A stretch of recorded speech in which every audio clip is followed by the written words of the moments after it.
ಎಲ್ಲರಿಗೂ ನಮಸ್ಕಾರ. ಸವಿರುಚಿಗೆ ಸ್ವಾಗತ. ನಾನಿವತ್ತು ಸೋಯಾ ವಡೆ ಮಾಡ್ತಾಯಿದ್ದೀನಿ. ತುಂಬಾ ಸಿಂಪಲ್ಲಾಗಿ, ಈಸಿಯಾಗಿ, ಟೇಸ್ಟಿಯಾಗಿ ಈ ಒಂದು ವಡೆಯನ್ನು ನಾವು ಮಾಡ್ಕೊಳ್ಬೋದು. ತುಂಬಾ ಹೆಲ್ತ್ಗೂ ಕೂಡ ತುಂಬಾ ಒಳ್ಳೆಯದು. ಒಳ್ಳೆ ಪ್ರೋಟೀನ್ ಸಿಗುತ್ತೆ ಈ ಒಂದು ಸೋಯಾದಲ್ಲಿ. ಬನ್ನಿ ಈ ಒಂದು ರೆಸಿಪಿನ ಯಾವ ಥರ ಮಾಡೋದು ಅಂತ ನೋಡೋಣ. ಅದಕ್ಕಿಂತ ಮುಂಚೆ ನೀವು ನಮ್ಮ ಚಾನಲ್ಗೆ ಹೊಸಬರಾಗಿದ್ದರೆ ಇವಾಗಲೇ ನೀವು ಸಬ್ಸ್ಕ್ರೈಬ್ ಮಾಡಿ, ಪಕ್ಕದಲ್ಲಿರುವ ಬೆಲ್ ಐಕನನ್ನು ಕೂಡ ಪ್ರೆಸ್ ಮಾಡಿ. ಅದು ಹೇಗೆ ಮಾಡೋದು ಅಂತ ನೋಡೋಣ. ಮೊದಲಿದಾಗಿ ನಾನಿಲ್ಲಿ 1 ಕಪ್ಪು ಆಗುವಷ್ಟು ಸೋಯಾವನ್ನು ತಗೊಂಡಿದ್ದೀನಿ. ಅದನ್ನು ನಾನು ನೀರಲ್ಲಿ ನೆನೆ ಹಾಕಿ ಇಟ್ಕೊಂಡಿದ್ದೆ. 1 ಗಂಟೆ ನಾನು ಇದನ್ನು ನೀರಲ್ಲಿ ನೆನೆ ಹಾಕಿ ಇಟ್ಟಿದ್ದೆ. ನೋಡಿ, ಇದು ಗಟ್ಟಿಗಿರುತ್ತೆ. ನೀರಲ್ಲಿ ನೆನೆ ಹಾಕಿದೆ ಪೂರ್ತಿಯಾಗಿ ಇದು ಸಾಫ್ಟ್ ಆಗಿರುತ್ತೆ. ನೋಡಿ, ಈ ಥರ ಹಾಕಿರುತ್ತೆ. ಇದ್ರ ಜೊತೆಗೇ 1 ಕಪ್ಪು ಆಗುವಷ್ಟು ನಾನಿಲ್ಲಿ ಕಡಲೆಬೇಳೆ ಇದೆ ನೋಡಿ, ಅದನ್ನು ಕೂಡ ನೆನೆ ಹಾಕ್ಕೊಂಡು ಇಟ್ಕೊಂಡಿದ್ದೀನಿ. ಇದನ್ನು ಅಷ್ಟೇ 1-1.5 ಗಂಟೆ ನಾನು ಇದನ್ನು ಚೆನ್ನಾಗಿ ನೆನೆಸಿ ಇಟ್ಕೊಂಡಿದ್ದೀನಿ. ಪೂರ್ತಿಯಾಗಿ ಚೆನ್ನಾಗಿದೆ ನೆಂದಿದೆ. ನೆಂದಿರುವಂಥ ಈ ಸೋಯಾ ಇದೆ ನೋಡಿ, ಅದನ್ನು ನಾನು ಈ ಥರ ಪೂರ್ತಿಯಾಗಿ ಹಿಂಡಿ, ಅದರಲ್ಲಿ ನೀರು ಇರಬಾರ್ದು, ಪೂರ್ತಿಯಾಗಿ ಚೆನ್ನಾಗಿ ಈ ಥರ ಹಿಂಡಿ ತೆಗೆದುಕೊಂಬಿಡೋಣ. ಇವಾಗ ಒಂದು ಮಿಕ್ಸಿ ಜಾರಿಗೆ ನಾನು ತಗೊಂಡಿರುವಂಥ ಕಡಲೆಬೇಳೆ ಇದೆ ನೋಡಿ, ಅದನ್ನು ನಾನು ಹಾಕ್ಕೊಳ್ತಾ ಇದ್ದೀನಿ.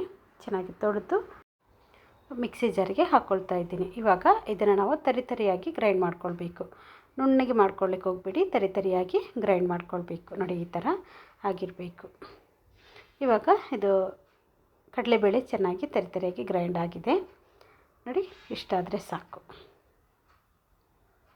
ಇವಾಗ ಇದನ್ನೊಂದು ಬೌಲಿಗೆ ಹಾಕ್ಕೊಂಡಿದ್ದೀನಿ. ಇವಾಗ ಅದೇ ಮಿಕ್ಸಿ ಜಾರಿಗೆ ನಾನು ಸೋಯಾವನ್ನು ಇಟ್ಕೊಂಡಿದ್ದೀನಲ್ಲ, ಅದನ್ನು ಕೂಡ ಇದೇ ಮಿಕ್ಸಿ ಜಾರಿಗೆ ಹಾಕ್ಕೊಂಡು ಇದನ್ನು ನಾವು ಗ್ರೈಂಡ್ ಮಾಡ್ಕೊಳ್ಳೋಣ. ನೀರೇನು ಹಾಕೋದು ಬೇಡ, ಹಾಗೆಯೇ ನಾವು ಇದನ್ನು ಕೂಡ ಗ್ರೈಂಡ್ ಮಾಡ್ಕೊಳ್ಬೇಕು. ನೋಡಿ, ಗ್ರೈಂಡ್ ಮಾಡ್ಕೊಂಡಿದ್ದೆ ಈ ಥರ ಆಗುತ್ತೆ ನೋಡಿ. ಇದು ತೋರಿಸ್ತೀನಿ ನಾನು ನಿಮಗೆ. ನೋಡಿ, ಈ ಥರ ಪುಡಿ ಪುಡಿಯಾಗಿ ಚೆನ್ನಾಗಿ ಬರುತ್ತೆ. ಅದನ್ನು ಕೂಡ ಈ ಒಂದು ಕಡಲೆಬೇಳೆ ಇದೆಯಲ್ಲ ಅದಕ್ಕೆ ಮಿಕ್ಸ್ ಹಾಕ್ಕೊಳ್ಳೋಣ.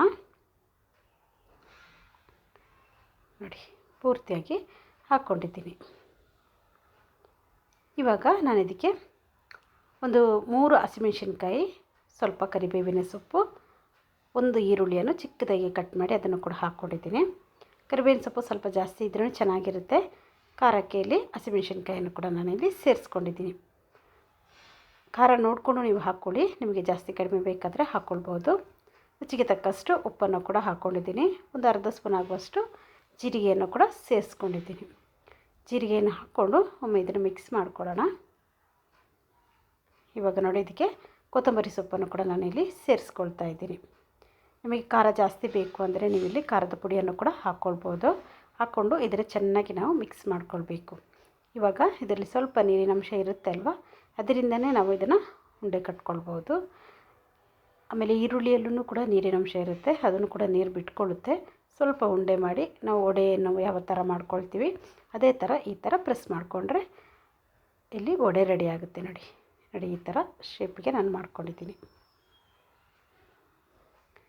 ಟೇಸ್ಟ್ ಅಂತೂ ತುಂಬಾ ರುಚಿಯಾಗಿರುತ್ತೆ ಈ ಒಂದು ಸೋಯಾ ವಡೆ ಅಂತೂ. ನಾನು ಈ ಥರನೇ ಎಲ್ಲ ಮಾಡಿ ಇಟ್ಕೊಳ್ತಾ ಇದ್ದೀನಿ. ನಮಗೆ ಉರಿಲಿಕ್ಕೂ ಈಸಿ ಆಗುತ್ತೆ, ಅದಕ್ಕೋಸ್ಕರ ನಾನು ಫಸ್ಟ್ ಈ ಥರ ರೆಡಿ ಮಾಡ್ಕೊಳ್ತೀನಿ.